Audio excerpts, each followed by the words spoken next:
শেষ লড়াইয়ের ঘোষণা। গোয়েন্দা রিপোর্ট বলছে মাত্র কয়েক সপ্তাহের মধ্যে পারমাণবিক বোমা বানাইতে পারবে ইরান। ইউরেনিয়াম 90% সমৃদ্ধ, মিসাইল বসানোর প্রস্তুতি শেষ।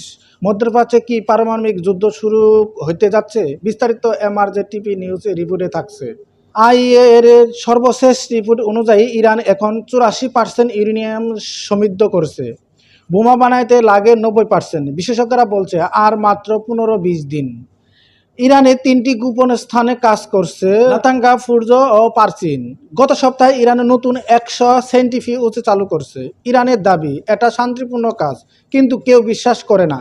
ইরানের কাছে বোমা গেলে প্রথম টার্গেট ইসরায়েল। ইসরায়েলের প্রধানমন্ত্রী বলছে ইরানের হাতে পারমাণবিক বোমা মানেই ইসরায়েলের অস্তিত্ব হুমকি। প্রয়োজনে আমরা একাই হামলা করব।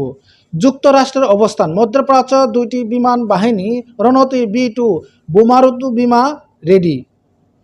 হোয়াইট হাউসে বলছে ইরানকে বোমা বানাইতে দেওয়া হবে না। তাই বিশ্লেষকরা বলছে ইরানে বোমা টেস্ট করার আগে ইসরায়েলে যুক্তরাষ্ট্র হামলা করবে, আর সেটাই হবে শেষ লড়াই। জাতিসংঘ জরুরি বৈঠক ডেকেছে, নিষেধাজ্ঞা আরও কঠোর করার কথা। রাশিয়া ইরানের পাশে, বলছে ইরান আত্মরক্ষা অধিকার আছে। চীন আলোচনা আহ্বান জানিয়েছেন। সৌদি ইউএসএ পরমাণু কর্মসূচি শুরু করতে পারে।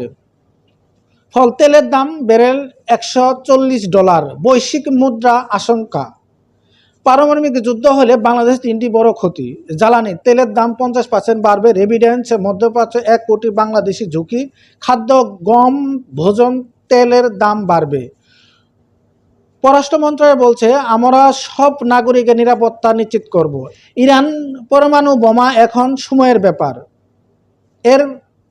এরপর কি যুদ্ধ নাকি চুক্তি, সিদ্ধান্ত নেবে ওয়াশিংটন আর তেহরান।